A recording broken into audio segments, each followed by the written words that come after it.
Have you ever had that dream where you're back in school and you're naked? Do you remember the shame, the helpless frustration of that dream? When I was growing up, that dream was my life. Not that I went to school naked, but the shame, the frustration, the sense that everybody was against me, that was real for me. I was 7 years old, and I felt like my school was a battleground where everybody else was on the opposite army. And I didn't know why or how to fix it. That was my life. And this is me. I was kind of awkward, as you may be able to tell. I didn't have a terrible life. My family loved me. I had a couple friends, and when it came to Super Mario Brothers, I was a pretty big deal. But I didn't fit in at school or anywhere really. And I didn't know why. I would try my hardest to make friends, and I just wouldn't. I would be friendly, and people would be mean to me. I didn't know how to make it work. I had 3 memories from that time. One is that I was walking home from school with my mom and saying, how do you talk to people? I don't even know how to talk to people. Another is that I sat down at a lunch table, and every other kid at that table stood up and walked away. Me being me, I decided to exploit my newfound power, so I followed them from table to table, forcing them to move around the lunchroom before I gave up and ate alone. My third memory is coming home from school sobbing, running into my dad's arms and saying, I'm bad, I'm bad, I'm bad. So growing up was tough, elementary school especially. Middle school was a little bit easier, but I still had a lot of trouble fitting in. I'm the one in the tie-dye. So it wasn't until high school when things really started to turn around for me. You see, my parents are great parents. They're in the audience, and so if you see them, give them a high five. But all parents want to think that their kids are normal, but by this point my parents had realized that I was marching to a different drummer or maybe an entirely different orchestra. And so they took me to a psychologist right before I started high school, and I was diagnosed with Asperger Syndrome. If you haven't heard of it, Asperger Syndrome is a neurological condition on the autistic spectrum, and basically what it does is it made it so I was unable to learn social skills naturally. You can think of it this way. If you take a baby, and that baby is born in Japan, that baby is going to learn Japanese, just growing up naturally listening to the world around it. Whereas if you take an adult who's never spoken Japanese, and you drop them in the middle of Tokyo, that adult's going to have a much harder time. In the same way, for somebody without Asperger's, people learn social skills naturally, just by observing the world around them. Whereas for somebody with Asperger's, it's like being the adult in a foreign country where you don't speak the language. It's much, much harder to learn. So when I was diagnosed, it was this huge epiphany because remember, I didn't know why I was struggling. But now I understood, oh, it's because I don't have social skills. I remember my psychologist gave me a list of the social skills that people with Asperger's struggle with, and I was like, oh, all right, let's get to work. And so I started studying social skills. I started reading books on body language, conversation, etiquette, you name it. I started watching movies with my parents where I would pause the movie like 10 times to be like, hey, what just happened in that conversation? Hey, I don't understand why this character did that. Hey, explain these social cues to me. And I started to get better. And it started to make sense. I started being able to figure out the systems that govern the way that people interact. And I started being able to create metaphors and ideas to help me know how to respond. Like, let's talk about body language. Body language is fun. You guys should go to the bookstore, pick up a book on body language. It'll tell you all the different things that your body can do. My favorite is that feet signal intent. So if somebody's talking to you and their feet are pointing right at you, it means that they're very focused in on talking with you. Whereas if they're talking to you and their feet are pointed towards the door, they want to go. And so you should probably let them end the conversation. But body language is also difficult because there's so many different signals that mean so many different things. Like if you rub your nose, it means that you're uncertain. Whereas if you rub the back of your neck, it means that you're anxious. Similar actions, similar meanings, but a little bit different. And so I'd be looking at somebody, trying to figure out what all of their body language is saying, and by the time I'd figured it out, the conversation moved on, and I'd completely forgotten what I was supposed to be talking about. But this is kind of what it's like to try to figure out, okay, I mean, look at this list. What are these people feeling? It's really hard to see in just a moment. So what I did is I decided, okay, let me condense this. And so I took all the body language signals, and I grouped them as just comfort and discomfort. So I decided, all right, I don't need to remember if rubbing your nose means uncertainty or anxiety or indigestion or whatever. I just need to know that it means that you're not totally comfortable and maybe something's wrong.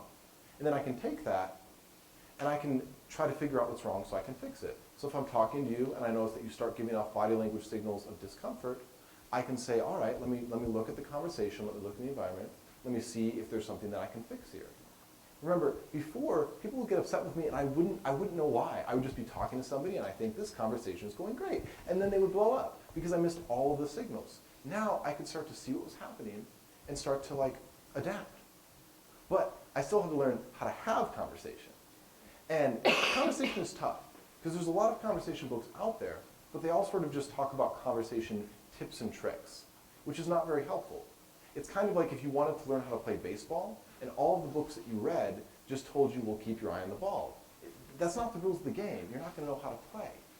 And so I did a lot of study, a lot of practice, a lot of thinking it through, and I figured out the secret to conversation. Are you ready for it? It's ready to write it down or tweet it or whatever. Conversation is a sandwich. Specifically, conversation is like making a sandwich with a friend, where you add an ingredient, and then you pass the sandwich to them. They add an ingredient, they pass the sandwich back to you. I know that you guys probably don't tag team your sandwich creation, but it's a metaphor, so work with me. Because this is the way that conversation is supposed to work. You add something to the conversation, your thoughts, your ideas, a story, and then you invite the other person to speak by asking them a question or something like that. You're adding the ingredient, and then you're passing the sandwich. And then they do the same, they pass it back to you. So now I knew what I was supposed to be doing in conversation. I knew how to keep the conversation flowing and how to know when I was supposed to add something. But I still needed to figure out, how do I be a good conversation partner? How do I make sure that I'm picking topics that people are interested in? And this was difficult for me because I used to ramble so much growing up. Like somebody would ask me, well, what did you do today? And I would tell them. All of it. This was rarely the actual answer that they were looking for. So I had to figure out, okay, how do I tone it back? How do I avoid rambling? How do I only tell them what they're interested in hearing? And so what I decided was I developed this technique that I called the creaky door. And it works like this. Let's say you're getting home late and the door, your front door is old and creaky. You're not going to want to open that door all at once because it's going to annoy everybody in the house. So you open it a little bit at a time, then you open a little bit more, and then you keep going until eventually you've got the door all the way open and you can enter. In the same way, if somebody asked me a question, I would share part of the answer and then give them an opportunity to ask for more. So if, for instance, somebody asked me, what did you do this weekend? I could say, oh, well, I went to the pool. And then I would stop. If they were curious, they could ask me and I would tell them more. And if they weren't, then they wouldn't ask and we would change the topic and no harm done. So I figured out all these different systems for how to interact with people. I had to sort of put it into my own language. And I could keep going. I could keep telling you all the different things that I figured out, but as we discussed, I have a tendency to ramble, so I'm going to cut myself off right there. But the point is this. I started getting better at social skills. I started not being perfect, but being good enough. I started having conversations where I understood the nonverbal signals that were coming my way. I started being able to make friends and be a part of a friend group. And guys, I want you to get how incredible this was for me. Like, social interaction was something that I struggled with for my entire life. But now I had learned that it was not a permanent disability, but it was something that I could overcome. Like, that was huge. But even more than that was learning just the joy of friendship. Like, for somebody that was on the outskirts his entire life, to be a part of a friend group, to be somebody that people wanted to hang out with, like, that was so incredible. I think that I realized just how much things had turned around when I got a phone call from my friend Mark. And he said, Daniel, let's get the group together to hang out this week. And I said, okay, sounds like a good idea. And then there was sort of like this long pause. And he said, so you're going to organize it, right? I had somehow moved from social outcast to party planner. And guys, to be somebody with Asperger's that learns social skills, I mean, you could think about that like a kid that has terrible eyesight getting glasses for the first time. But to experience the joy of friendship after a lifetime on the outskirts, That's like giving the kid glasses and then taking him to the Louvre. And so, Spider-Man's Uncle Ben says that with great power comes great responsibility. I know it's a TEDxUniversity event, so we're going to have some highbrow, citations here. So with great power comes great responsibility. And so if I had the power to open the door to this new world of friendship and acceptance, then I also have the responsibility to do that for others. So what I did was simple. I started looking for the kids that used to be like me. I started looking for the kids that were weird, that were different, that just didn't quite fit in. And then I made friends with them. And what I found is that those kids were the most incredible friends I had. And I think that it was their time on the outskirts that made them so incredible. Like, our culture has this weird thing where it thinks that pain isn't normal, where it thinks that the default state of humanity is just to be happy all the time. And so when you have this pressure to fit in, you also have this pressure to bury your pain and put on a happy face. But when you know that you're not going to fit in no matter what you do, when you know that you're an outcast, even if you acknowledge that life is hard sometimes, it gives you the freedom to acknowledge your pain and then to acknowledge the pain in others. And so it builds compassion. Or you can think of it another way. Thoreau went into the wilderness away from society because he wanted to live deliberately. But when society forces you into the wilderness, it also forces you to live deliberately. You can make choices not based on what's in stock, not based on what's in style or what your friends think, but just based on who you want to be and what you want to do. And so as I reached out to these people, I found that they were incredible friends. I found that the people that I reached out to because I thought that they needed me, they were the people that I needed because they were the most able to support me. I'll tell you a story. My freshman year of college, there was a girl that was going through a really hard time, one of my friends, and so I really poured myself into trying to support her. And then one day, I get a phone call from home, and it's bad news. It's really bad news. I kind of hold it together long enough to get off the phone, and then I just lose it. Like, we're talking tears, we're talking, it was massive. And I'm crying, and then I feel an arm around me. And I look up, and it's my friend that I've been supporting. She held me, and she comforted me, and she was exactly the person that I needed in that moment. And guys, it wasn't just that my friends helped me learn. It wasn't just that my friends helped support me, but my friends helped me learn that it was okay to need support. Because when I first started being social, when I first started tasting acceptance and what that felt like, I became so afraid of rejection. I became terrified that I was going to do something wrong, that I was going to make some kind of faux pas, and people were going to be like, Daniel's an imposter. He's secretly awkward all along. Let's throw sticks at him. Like, obviously this is not the most realistic fear, but our greatest fears rarely are they? And so I had so much pressure to always put my best foot forward. But that's really lonely, right? Because when you're only putting one foot forward, the rest of yourself is still held back. And so over time, my friends started to show me that they liked me just for me, that I didn't have to be the party planner or the shoulder to cry on all the time. Like, it was okay to just be Daniel, even if Daniel was awkward. Like, this is Sam, who I dated in college. As you can see, she was very good about creating a space where I felt the freedom to just be me, even if that was really awkward. Or here's some of my dearest friends in a Disneyland teacup, because where else do you go with friends? And so this group, we became so close because our freshman year, we decided that once a week we would get together and just make time for being real with each other. That time looked different every week. Sometimes we would discuss a topic, sometimes we would play a game, sometimes we would just hang out and enjoy each other. But the only rule was that we had to bring our real self to that hour. And so I brought real Dan week after week, and I was met with acceptance week after week, even when real Dan was pretty awkward. And so over time, my friends helped me realize that it was cool that I could be Super Dan the social man. It was cool that I learned these social skills and stuff. But I didn't have to be Super Dan the social man all the time. Like, it was enough to just be me.